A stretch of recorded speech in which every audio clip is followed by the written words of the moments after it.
So we're in Fresno, California. We just finished installing a Bradford White 50-gallon natural gas water heater. It's your model number and serial number right there. So it's the URG250T6N, stands for the 2-inch insulation, which is behind the sleeve before you get to the tank. And then 50-gallon, and that's tall. And then 6-year warranty. So 1-year labor, 6-year parts. Starting at the top, you had all copper stub out. Your home is rolled copper under slab, which is great. So what we did for you on the cold side is solder on a new adapter and then give you a brand new brass shutoff valve. It's full port, three-quarter inch, and then it's quarter turn off, quarter turn on. Over here on the other side, we gave you an adapter soldered on. Falcon stainless steel connectors. Sorry, you got a little nipple in there too. It's a little piece of hex brass nipple. We like those. They're nice and flat on the side, so they fit well with the Falcon stainless steel connectors. These are the largest in the industry, full 3/4 inch inside diameter.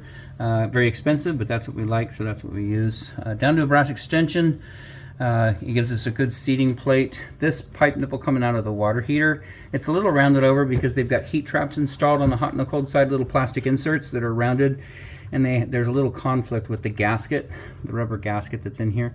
So we just screw this on and then file the brass nice and flat, and then we get a good connection here. Same thing on the hot side, no valve required by code, just cold shut off to the appliance, and then a brass extension, Falcon stainless steel connector, so that's all good. Pressure and temperature relief valve comes with the unit, and then of course give you a little pipe nipple, another Falcon stainless steel connector down to existing copper. What happened here is we went ahead and we cut this out down to here, and we pressed on a fitting. This is a copper press fitting, tied it in, and we went to test it. The old copper 90, which was soldered here, was leaking right here on the top. So we just simply cut the old 90 out, pressed the new 90 on, so that's good. This goes out to your, I think it's the entryway. The other side of this wall is the entryway to the house, so it pops out either in landscaping or on concrete. I haven't gone back in the bushes to take a look, but that's where it drains to. So this is all tied in. This is a safety feature, so too much pressure and or temperature, this will activate. This little device right here will pop up, and it'll relieve all the pressure out of this line. You should never have any water in this line, or any dripping over in those bushes. If you do, something's going on, give us a holler. Brand new vent pipe, adjustable 90 at the top, adjustable 90 at the bottom, and a little piece of pipe in between. So that's single wall. In the attic, you've got dual wall B vent. So what it is the single wall, and then outside of it is another layer, and it's got a separation. So in the attic, the B vent is rated for 1-inch clearance to combustibles. Down here, the single wall is rated for 6-inch clearance to combustibles. You can see you're fine. That's your existing ceiling bucket, so that's not ours. Moving down, you've got adjustable strap on the upper third, adjustable strap on the lower third, and then we did replace your gas valve. They had a long pipe, and then a coupling, and then another pipe, and then the valve was out here against the tank, and then they tied in. So we always, we put water heaters in, we give you a new shutoff valve at the wall, and then we give you a new connector over to the water heater.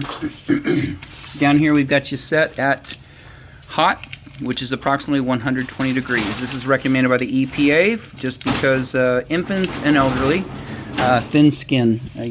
Older you get, your skin gets real thin, you scald easier. Babies scald easy right off the bat, and so at 120, a normal skinned person would be able to stand in that water for 5 to 7 minutes before scalding begins. A130, B140, C150, very hot 160. B140, you got 3rd-degree burns in 3 seconds, you go into the hospital. The Center for Disease Control recommends 140 in the event that you like to travel a lot. So you take off and you got your water temperature set at 120, and you leave and it just stores water at 120. The problem is, since it's storing it and there's no water actually moving through it because no one's using the hot water, bacteria can form, and it's been linked to Legionnaire's disease. So, but that's the EPA. We leave it there just for safety purposes. Feel free to use these other settings if you feel like you need them. That's up to you, but we always recommend leaving it right there. Some of our customers, I'll be 65 this year, and some of my customers, they're in their 70s and 80s, they actually turned it down to here. And I can't tell you what that is. I'm imagining it's about 115. This could be 110. I'm not real sure.